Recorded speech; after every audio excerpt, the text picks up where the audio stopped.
Assembleia de Deus, um novo dia,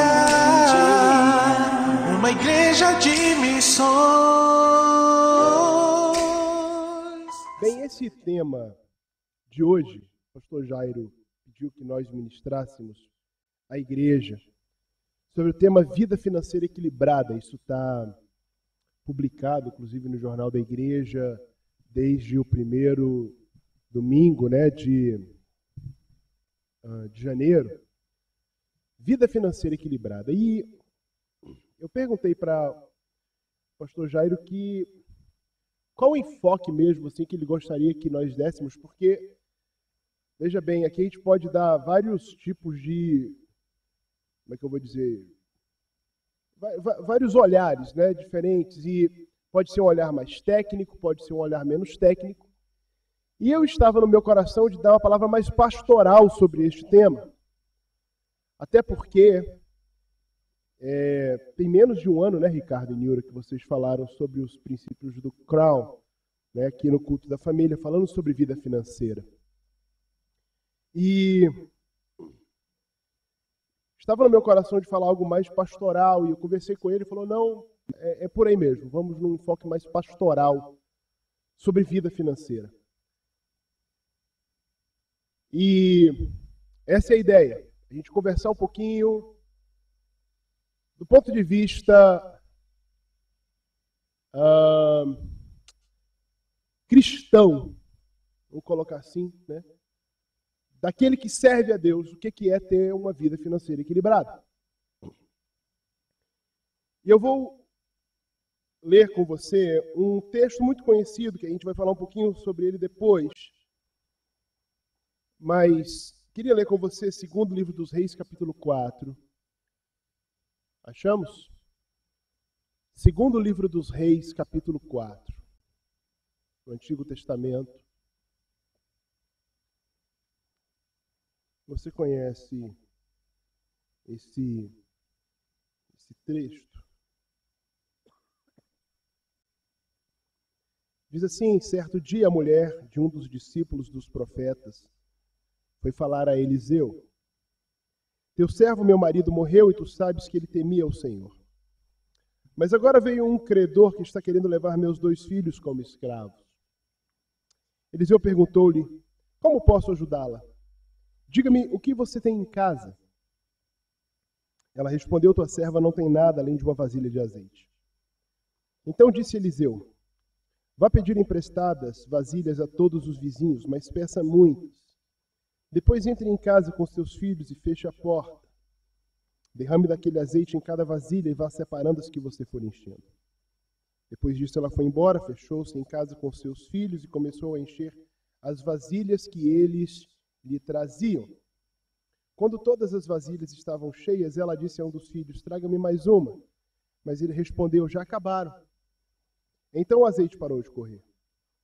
Ela foi e contou tudo ao homem de Deus, que lhe disse: vá, venda o azeite e pague as suas dívidas. E você e seus filhos ainda poderão viver do que sobrar. Amém. Até aí. Antes de entrar nesse texto propriamente dito, e eu vou me deter muito pouco nele, mais para frente eu queria desconstruir algumas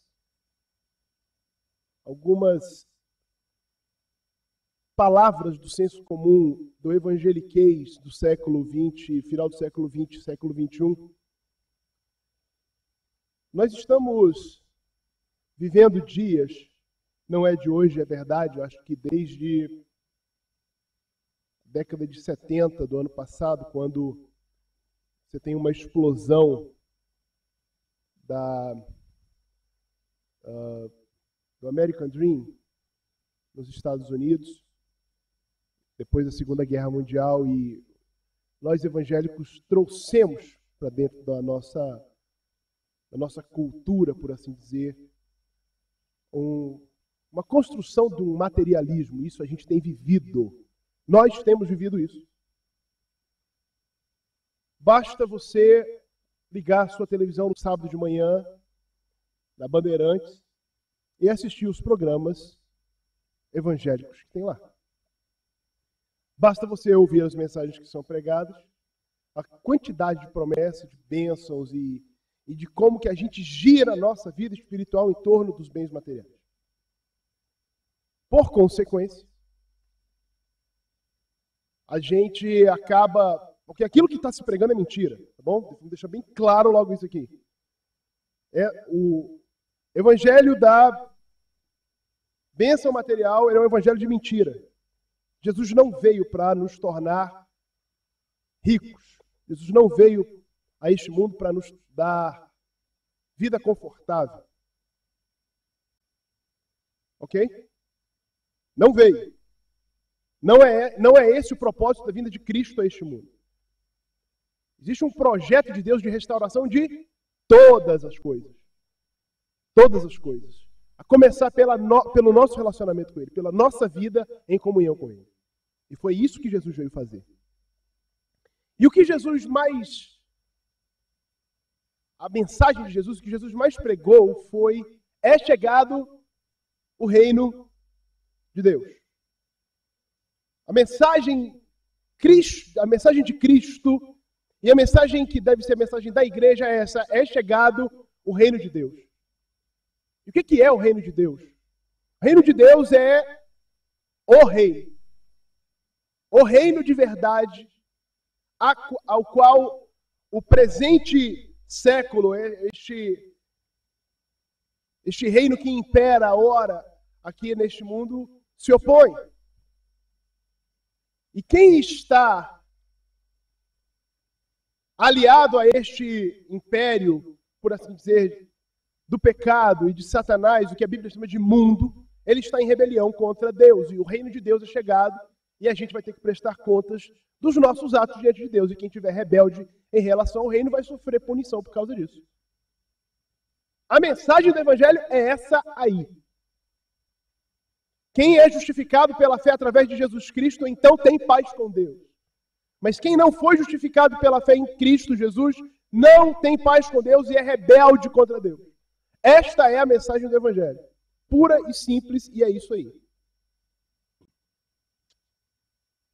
Interessante que Jesus falou, Mateus 6,33, falando sobre uma conversa que ele estava tendo com a multidão, sobre essa questão de ter coisas, de querer viver tranquilo, de comer bem, de se vestir bem, de ter projetos, etc.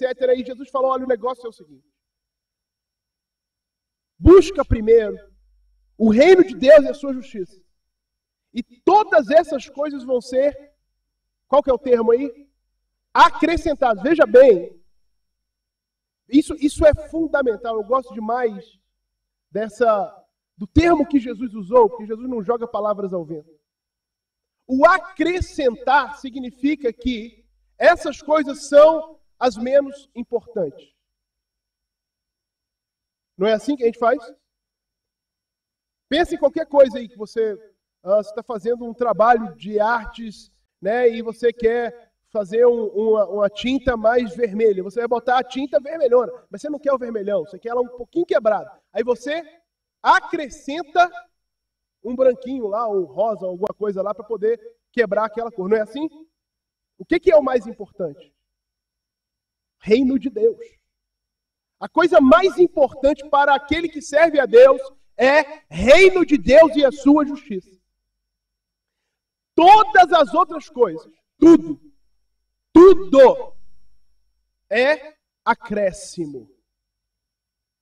É acréscimo. É acréscimo. Infelizmente, as pessoas estão invertendo, a partir dos próprios púlpitos, essa verdade. O que era acréscimo virou principal. E o que era principal, de vez em quando, se leva em consideração como acréscimo. Porque o reino de Deus está sendo simplesmente deixado de lado, em função de eu ter boa comida, em função de eu me vestir melhor do que os lírios do campo, em virtude dos meus projetos serem mais importantes do que o reino de Deus. E foi exatamente o contrário que Jesus falou. Mas infelizmente, nós temos deixado, estou dizendo, igreja como um todo, cristianismo como um todo, tem se dobrado a esse paradigma, vamos colocar assim.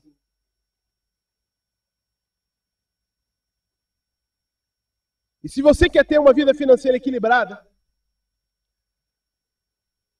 quer ter uma vida financeira equilibrada? Quem quer ter uma vida financeira equilibrada aqui?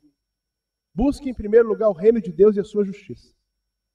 E deixe o que é acréscimo tomar posição de acréscimo. Amém? Essa semana eu escutei uma mensagem, assisti na verdade, pastor Moretti, que passou para mim muito boa, do pastor Eovaldo Ramos. Não sei quem conhece ele. E o pastor Eovaldo falou algumas coisas nessa linha. Eu pontuei duas aqui para falar com vocês também. Porque ele pega o texto que a gente gosta muito de dizer, Salmo 23, versos 1 e 2. Vamos lá. O Senhor é o meu pastor e nada me faltará. Ou minha Ferrari na minha garagem, nada me faltará. Não me faltará a Ferrari na garagem, não me faltará, né, os ternos de 10 mil reais, não me faltará as joias ou os relógios de ouro, nada me faltará, porque o Senhor é meu pastor. Só que vem o verso 2, e o verso 2 é que é, aliás, vem o restante do salmo todo, mas eu vou me deter no verso 2. Ele diz assim: deitar-me faz em verdes pastos, e guia-me mansamente às águas tranquilas. Olha só, eu não sei se você conhece um pouco da natureza das ovelhas, pastor Arruda eu acho que conhece. Pastor Arruda, como é que funciona uma ovelha num pasto? Ela é voraz, né? Ela come muito. Ela come, queridos, ela não come só o pasto, ela come a raiz do pasto.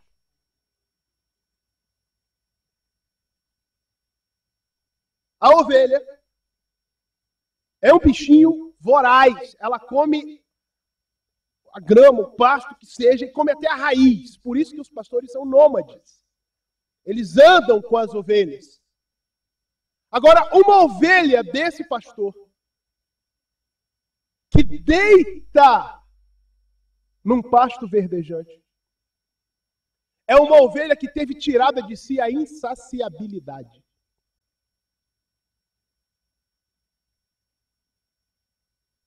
Uma ovelha, a ovelha do pastor do Salmo 23, é uma ovelha que teve tirada de si a insaciabilidade.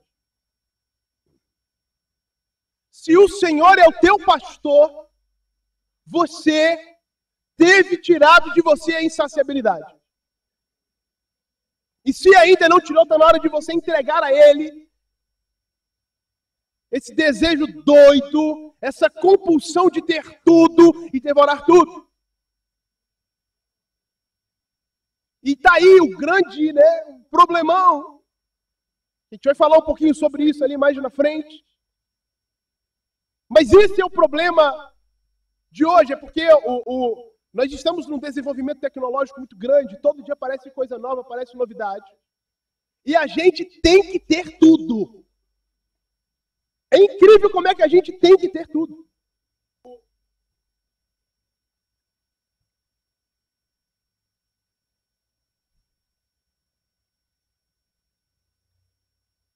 E se a última moda contraria o nosso guarda-roupa, a gente tem que abrir mão do guarda-roupa para botar a moda nova.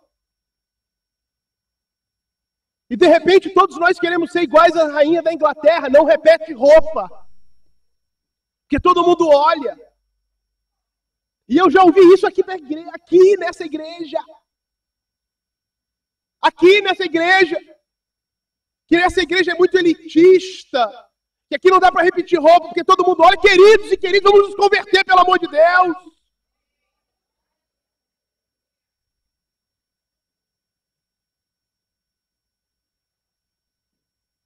A gente vem nesse lugar para adorar a Deus. A gente vem nesse lugar para botar os olhos em Cristo. Ou está errado?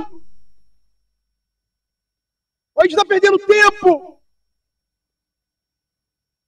E aí nessa insaciabilidade que a gente tem que se compromete, a gente faz loucuras. E aí a gente gosta de lembrar daquela propaganda, né? Todas as coisas têm seu custo, mas para certas coisas só serve o Mastercard.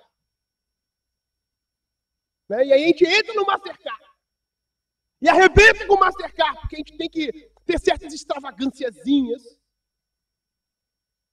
E depois quer pedir para Deus apagar o incêndio.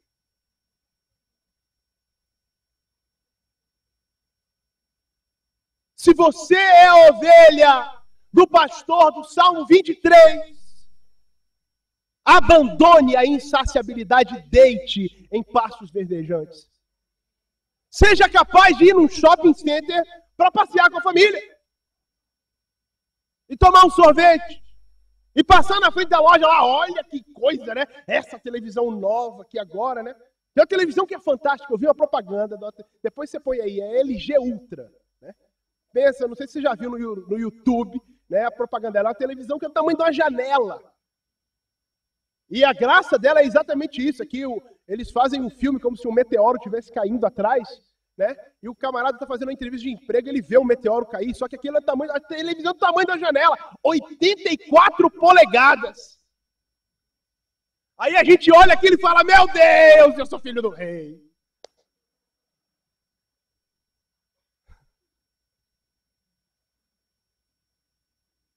E vai embora. E aí no mês que vem eles lançam a de 100 polegadas.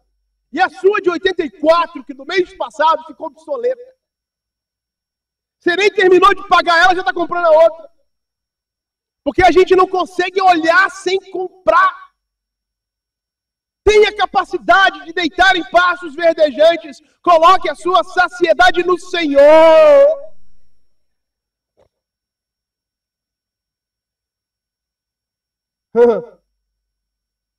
Quem aqui já assistiu qualquer coisa aí de vida animal, sabe que o momento em que os bichos, principalmente os menores, os que na cadeia alimentar estão mais para baixo, o momento de beber água é um momento complicado. Se você já assistiu aí um Animal Planet da vida ou qualquer coisa, você sabe que as corças, que os veados, que as ovelhas, né, que as zebras, que, sei lá, todo mundo, né, os macacos, todo mundo vai beber água, eles ficam ansiosos. O momento de beber água é um momento ansioso, de ansiedade. E aí, enquanto uns bebem água, outros ficam procurando, né? Olhando, antenado, tudo que está acontecendo. Porque vai que tem um predador ali. E para as ovelhas não é diferente. As ovelhas também são presas. Até porque, um pouquinho mais para frente, o salmista fala do vale da sombra da morte. A ovelha não tem vida tranquila, não. Agora, a ovelha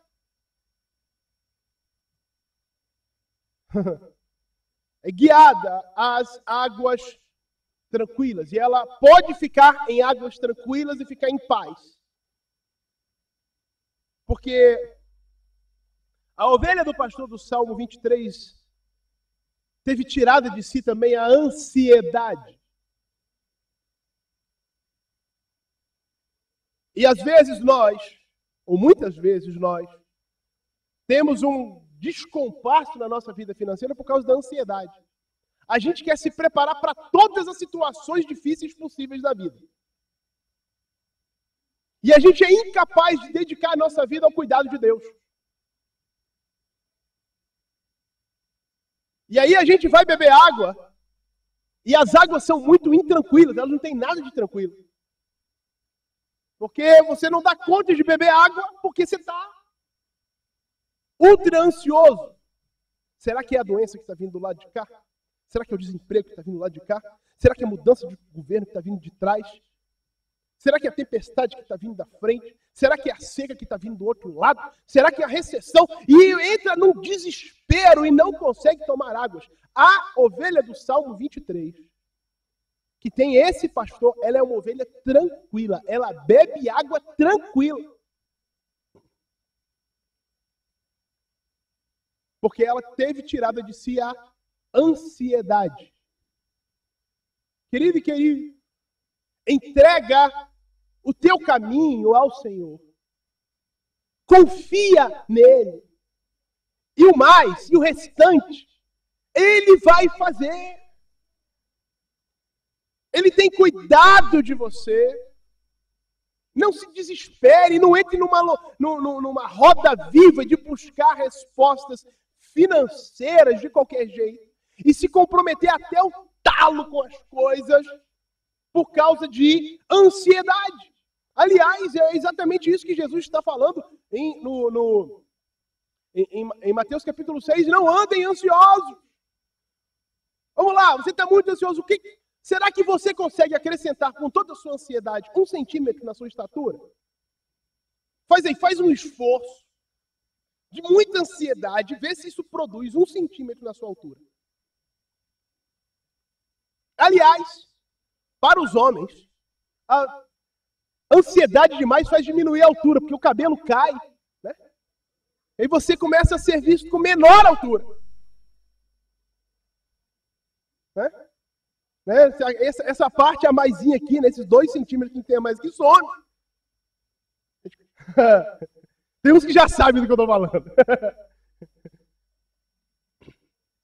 A gente não consegue acrescentar a altura, a gente só consegue perder a altura com a ansiedade.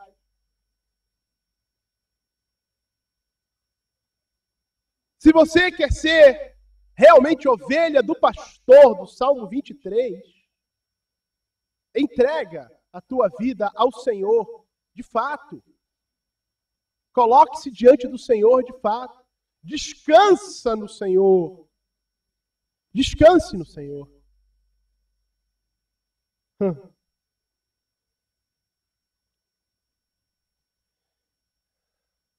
estou falando de vida financeira equilibrada. Vida financeira equilibrada.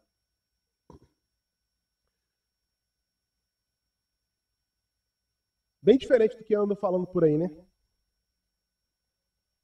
Agora vai a mais pesada. Até agora foi leve. Se existisse um dispositivo de medir o grau de abençoabilidade de alguém, né?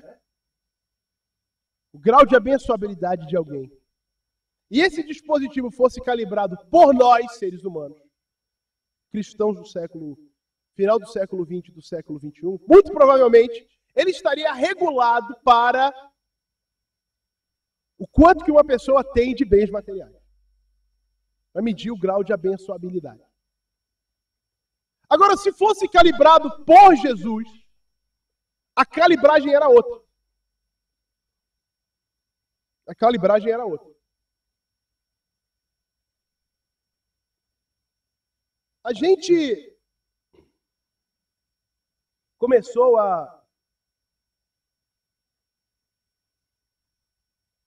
perceber entre nós mesmos. Ou começou não só a perceber, mas começou a identificar as pessoas que têm maior poder aquisitivo como mais abençoadas. E isso não é verdade. Não é. Porque se fosse rico, não se suicidava. Já foi esse ano, né?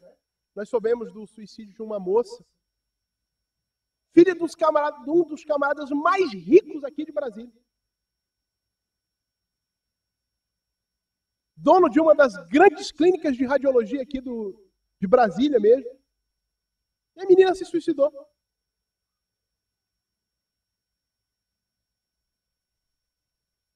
Porque se dinheiro fosse dinheiro igual bênção,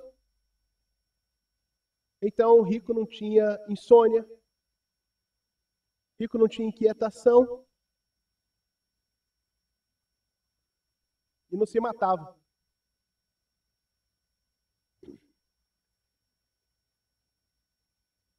A bênção da nossa vida, ou bênção para a nossa vida, ou a bênção da nossa vida não é ter, é estar. É estar em Cristo. É ser alvo da graça de Cristo.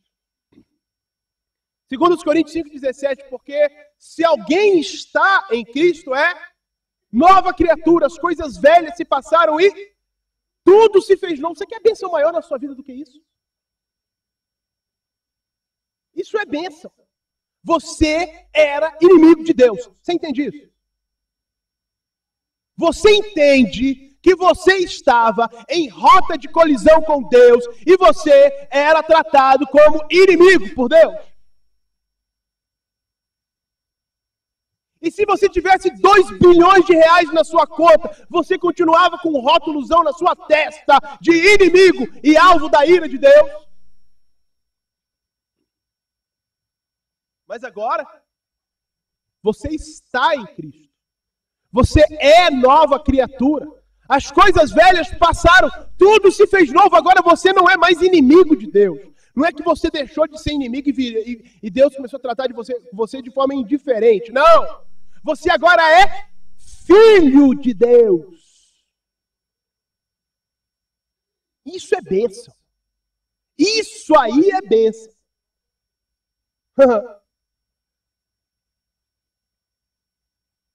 Bênção é você ser alvo da graça de Deus. Paulo estava passando uma luta terrível. E a gente não sabe exatamente com o que ele estava lutando. Mas parece que estava lutando consigo mesmo. Que é uma luta e tanto. Lutar contra si mesmo, contra a sua própria natureza. E a resposta para essa grande luta de Paulo da parte de Deus está registrada em 2 Coríntios capítulo 12, verso 9. E Jesus disse para ele assim, ele orou 3 vezes, Senhor, me livra disso. E talvez você esteja dizendo, Senhor, me livra do opróbrio de não ter roupa nova todo fim de ano. Senhor, me livra do opróbrio de estar andando com esse carro há 3 anos. Senhor, me livra do opróbrio de estar morando nesse lugar, nesse apartamento. Senhor, me livra do opróbrio desse salário, desse tamanho. Querido, a resposta de Deus para Paulo é para você hoje. A minha graça te basta e o meu poder se aperfeiçoa na fraqueza. Porque graça de Deus é um negócio que não tem como você medir, que não tem como você pagar, que não tem como você estruturar para você entender. Porque graça é graça.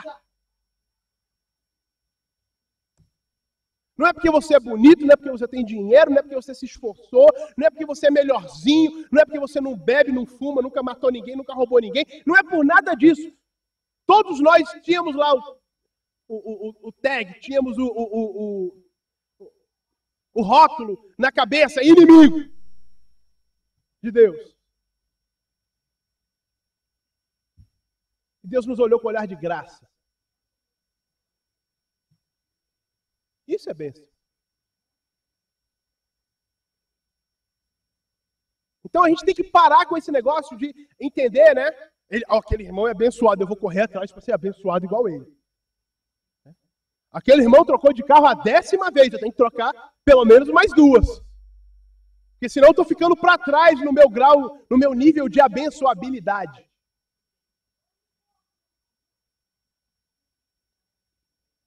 Está entendendo?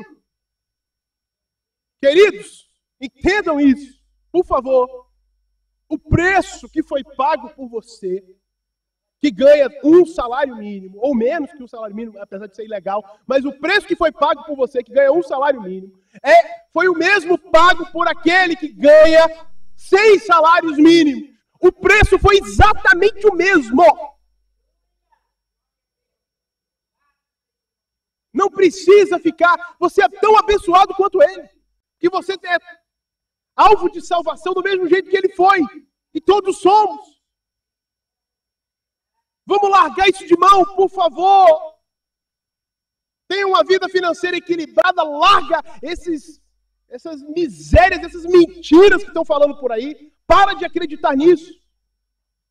Eu estou te falando da Bíblia. Eu estou te falando do que a Bíblia fala.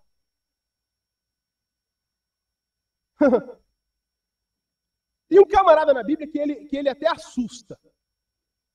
Ele até assusta. O cara que virou crente. O cara que virou crente, assim, ele teve recebeu o atestado de crente do próprio Cristo. Esse camarada se chama Zaqueu. Alguém já ouviu falar em Zaqueu aqui?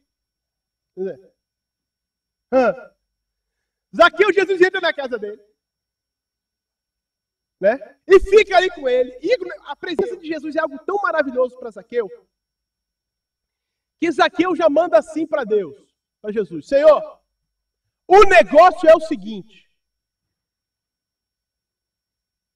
Olha, isso aqui é crente. Olha a diferença do Zaqueu, do crente Zaqueu para o crente do século 21. Senhor, está aqui o cheque com 50% dos meus bens. Não é dízimo, não. Zaqueu não está dizimando, não.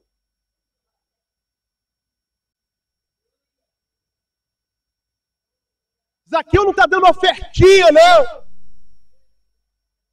Não é oferta da viúva, não. Zaqueu pega metade dos seus bens e dá para os pobres. O crente de verdade, ele não acumula, ele reparte.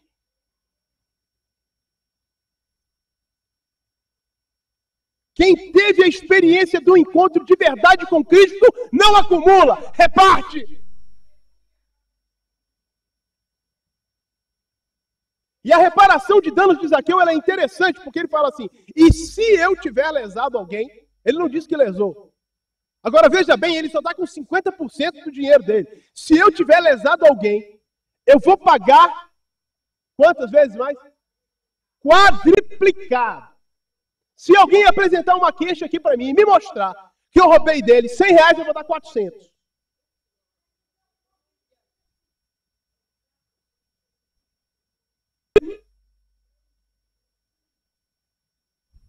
Eu estou falando de vida financeira equilibrada. Olha só o contraste do que a Bíblia apresenta como princípios de vida financeira para mim e para você, do que se prega hoje por aí como cristianismo. E a gente entra na roda viva, a gente entra no conto do vigário desses camaradas, se endivida até a tampa, fica se comparando com os outros. Uma das coisas do Salmo 23 é linda também, né? Preparas uma mesa perante mim na presença dos meus inimigos. É Deus falando assim para a ovelha: fica tranquila. Não se preocupe. O seu foco tem que ser a mim. Deixa que dos seus inimigos, das suas adversidades, das suas complicações, das coisas que estão vindo contra você, eu tomo conta. Sente-se na mesa que eu preparei para você, porque o restante é comigo.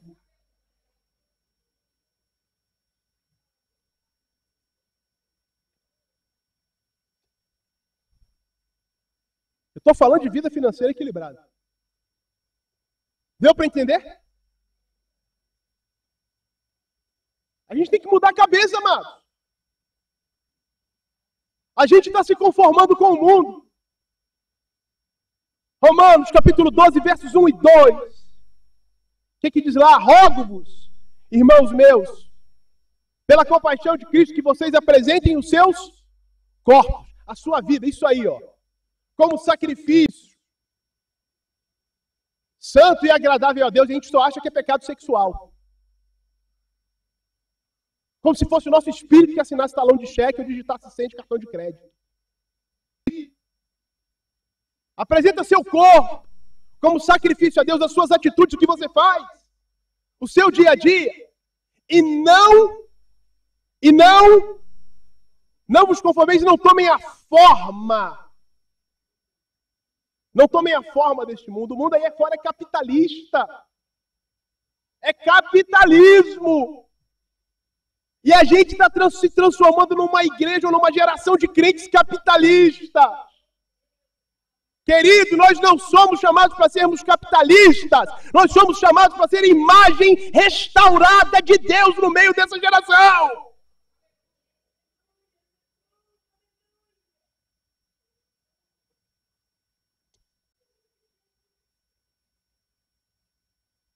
Transforme-se.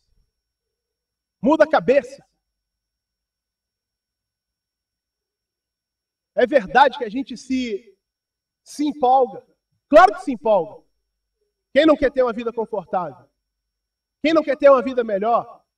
Quem não quer deixar uma herança para os seus filhos? Quem não quer construir algo para si? Todo mundo quer, eu também quero, claro que sim. Agora, isso não pode ser nunca, nunca a prioridade da minha vida nem da sua. E se Deus pedir de você o seu Isaac, seja a poupança que você tem lá com seus já cento e tantos mil milhões de reais, se Deus te pedir o teu Isaac, e Ele pode te pedir, quem é que é mais importante? Deus ou Isaac?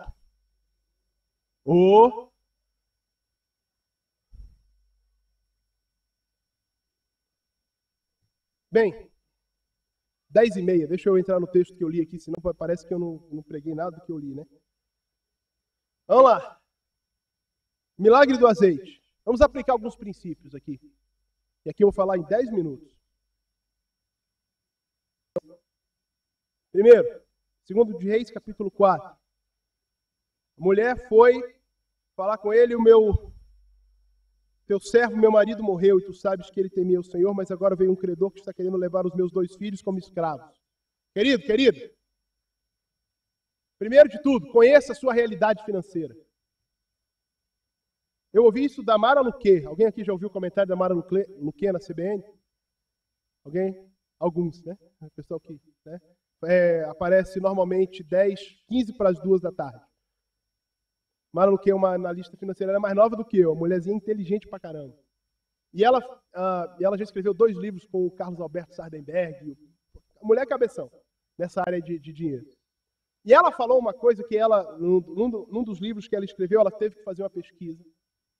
E ela constatou que mais de 60%, eu estou falando de 60%, 6 em cada 10 dos brasileiros, não sabem quanto ganham. Não sabem quanto ganham.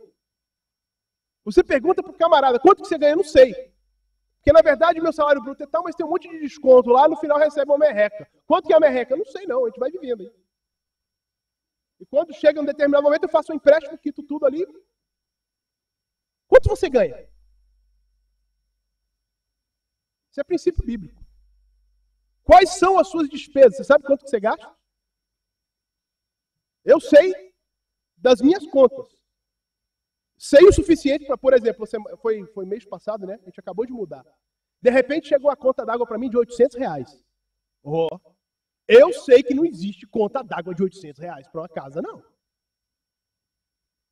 Aí, o que a gente faz? Vai descobrir e acha o vazamento. Claro que você acha. E você liga para a CAESB, pede para ela vir, né? Você faz o reparo, pede para ela vir para refazer e tal, parará, né? Te dá um abatimento e aquela história toda.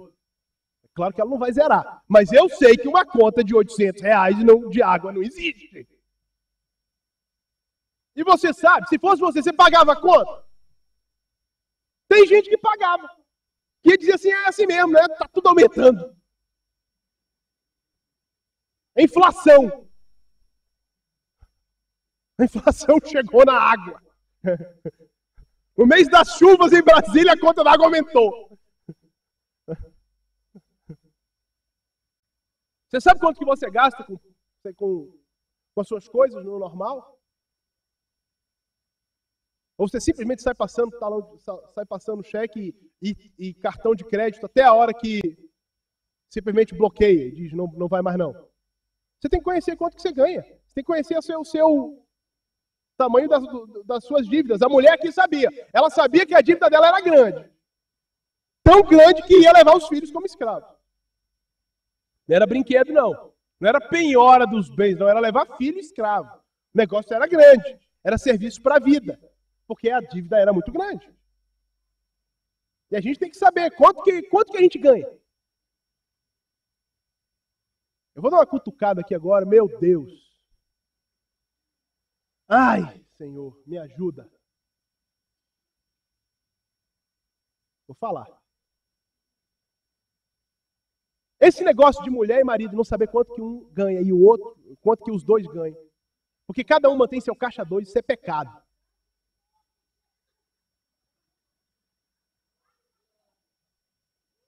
Sabe por que é pecado? Vou te dizer por que é pecado. Você está dizendo, não!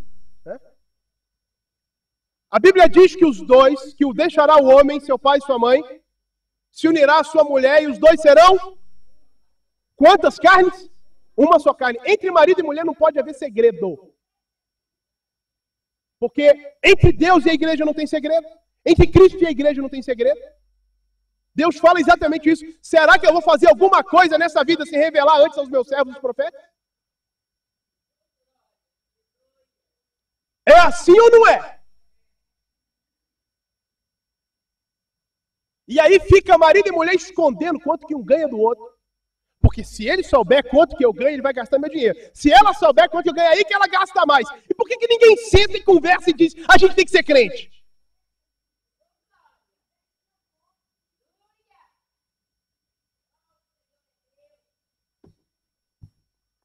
E quer ter vida financeira equilibrada. Aí vem para a igreja para fazer campanha de oração para restaurar as finanças. Pelo amor de Deus, se converte! Vira crente! Deixa Deus fazer o plano dele na sua vida! É para isso que é casamento mesmo, é para um se ajustar ao outro. Claro que inicialmente, tem um que gasta mais, tem outro que puxa mais, e vai ter que achar o ponto de equilíbrio e etc. Mas isso faz parte do casamento, senão não era casamento. Casamento pra gente se encontrar à noite em casa.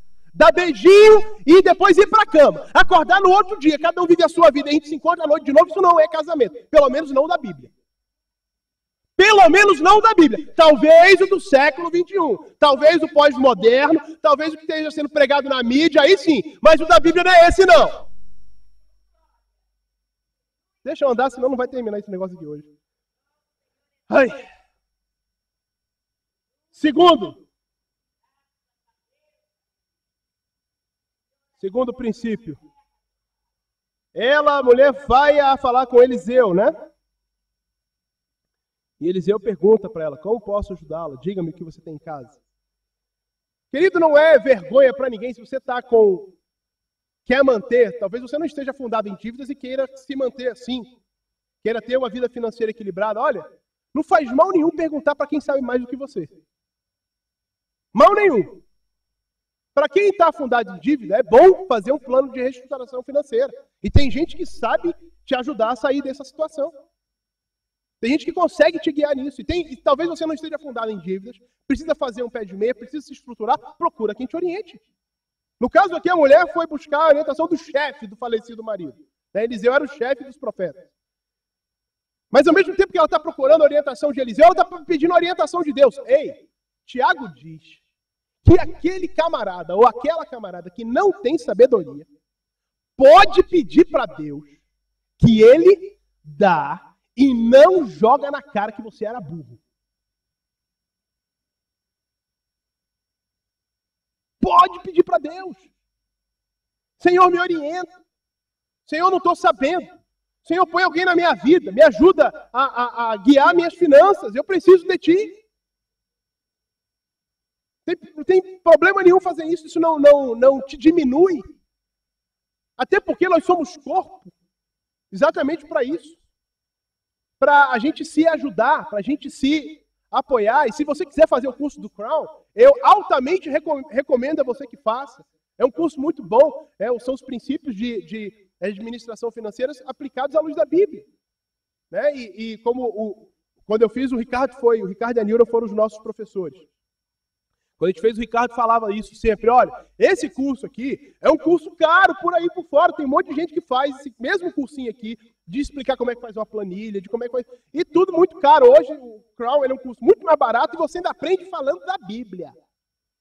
Então, se você quer realmente aprender uma coisa, faz o Crown, não te custa nada, ou faz outro. Quer pagar mais caro? Paga 200 mil reais para você aprender a sair da dívida. Não tem erro, não. Ou paga 80, tá o Crown hoje, mais ou menos, 80 reais, e vai aprender a luz da Bíblia, toda quinta-feira ainda, né? Não sei, né?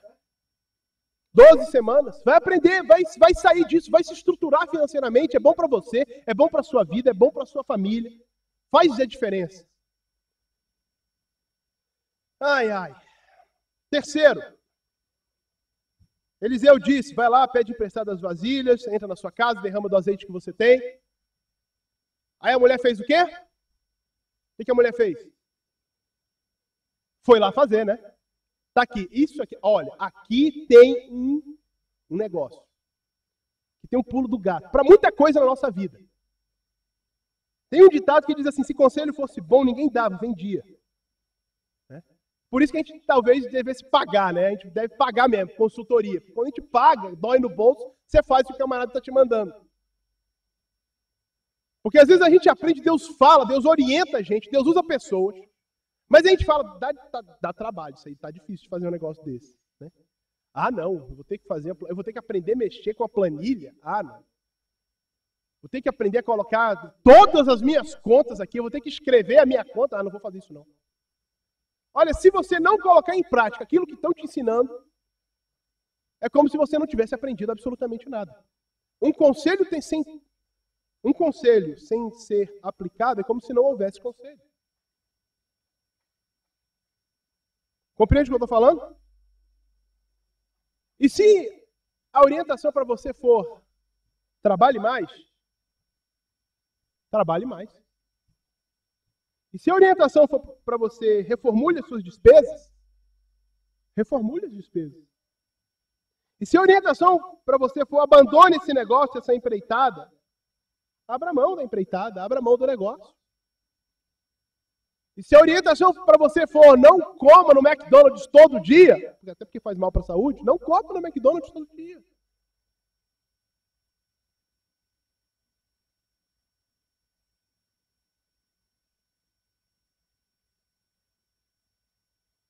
Coloque em prática. E se Deus falar para você, olha, se Deus falar para você assim, olha, fique tranquilo, porque todo dia vai vir um maná fresco.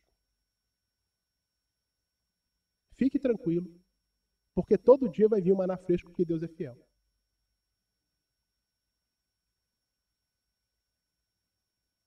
Alguém consegue dizer amém para isso? Ainda que é importante envolver todos os interessados no negócio. Sejam familiares, empregados, agregados, todo mundo. Tem que envolver todo mundo. A mulher envolveu todo mundo. Botou a meninada toda, ó. Vai catar vasilha. Vai bater na porta dos vizinhos aí e pedir vasilha. Vai lá, pede lá. Mas mãe, a gente vai passar vergonha. Passa vergonha. Mais vergonha é você escravo, camarada.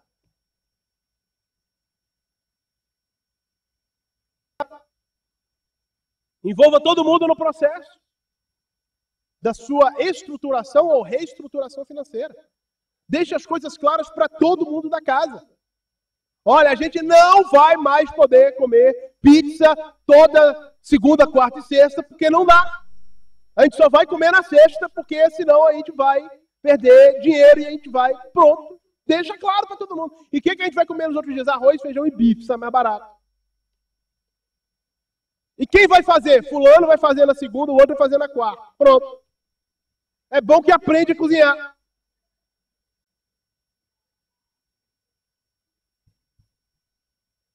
Parece tão idiota o que eu estou falando, né?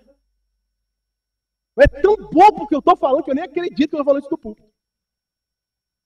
Mas tem gente que se enrola todo na vida porque não tem condição de pensar algo semelhante ou de abrir mão da pizza segunda, quarta e sexta.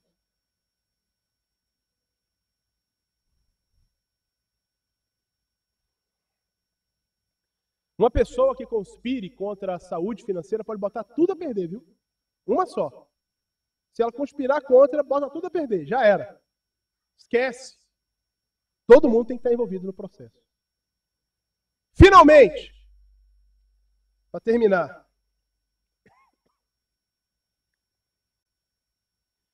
Verso 7. Ela foi lá, contou ao homem de Deus. E o homem de Deus disse para ela o seguinte: vá, venda o azeite, pague a dívida, e você e seus filhos vivam do resto. Você e seus filhos vivam do resto. Quanto que era o resto? Eu não sei. Eu sei que aquela mulher e os seus filhos tiveram que viver um padrão de vida de acordo com o restante do dinheiro do azeite. o padrão de vida da mulher e dos seus filhos foi determinado pelo tanto de dinheiro que ela tinha feito com o azeite. Pelo menos essa foi a orientação do homem de Deus. E essa continua sendo a orientação de Deus para mim e para você. Viva de acordo com o que você ganha. Engraçado, né? Sair domingo de manhã de casa para vir para a igreja e ouvir isso. Viva de acordo com o que você ganha. Esse é um dos maiores desafios que a gente tem que enfrentar hoje. É falar o que Paulo falou em Filipenses capítulo 4, os versos 11 a 13. Né? Eu aprendi o segredo, ele fala isso, ele usa essa expressão. Eu aprendi o segredo de viver contente em todas as circunstâncias. Ele aprendeu o segredo de viver contente em todas as circunstâncias. Tem gente que não quer nem saber qual é o segredo. Porque ele só quer viver contente se a situação for essa aqui. Mas você só ganha isso aqui, irmão. Eu quero viver a situação aqui. Eu só vou ser contente se eu viver lá. Você não vai ser contente nunca. Porque quando você chegar lá, você vai querer mais. E quando você chegar no mais, você vai querer o outro. Você não vai viver contente nunca. A gente tem que aprender o segredo de viver contente em todas as situações. Você ganhou um salário mínimo? Aprenda a viver com salário mínimo. Pastor, não dá. Olha, então, dá teu jeito de fazer você ganhar 2. Agora, ou 3. Agora, não viva como quem ganha 10 ganhando 1. E seja contente com o seu 1. E trabalhe para ganhar 5, 10, 20. Mas seja contente com o seu 1. E viva dentro desse padrão. Senão você vai se enrolar todo.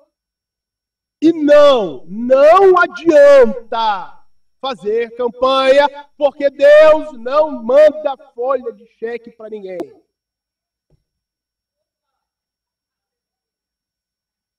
Banco do céu assinado Deus, né, para cobrir sua dívida. Não funciona assim. Eu seria irresponsável se eu te falasse isso aí. Tem muita gente que é irresponsável. A gente vive nesse mundo capitalista. E o capitalismo é isso aí mesmo, é viver em função do dinheiro. Alguém tem que comprar o que se produz, porque se não comprar o que está produzido, trava a economia. Então tem novo produto sendo lançado todo dia, tem coisa nova todo dia, e você vai ter que aprender a conviver com o que você tem. Porque se você for correr atrás disso todo dia, tudo bem, você vai estar ajudando muito o capitalismo. E prejudicando você e sua família até a tampa. Então, aprenda a viver com o que você tem. Deus não pode ser usado por nós como um limite extra do cartão de crédito. Senhor, eu estou todo arrebentado em dívidas, mas essa televisão de 84 polegadas, Senhor, eu tenho que ter ela lá em casa. Né? Ouve a oração do teu servo. Né? Me dá sabedoria. Deus me deu sabedoria. Se eu parar de pagar essa conta aqui 3 meses, né? Ele não vai me protestar, porque são 3 meses. Eu consigo comprar televisão. Olha, Deus me dando sabedoria.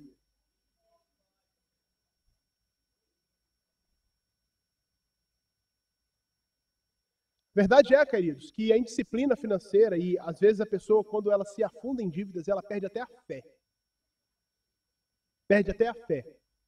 Porque a energia que ela gastava envolvida no reino de Deus, que deve ser a prioridade número 0, a prioridade 0, a maior de todas, né? É substituída por correr atrás de pagar a conta. Seja sábio, seja crente, deixa Deus moldar a sua mente, deixa Deus moldar suas atitudes. Não se conforme com o mundo, transforme-se pela renovação do seu entendimento. Amém? Na oração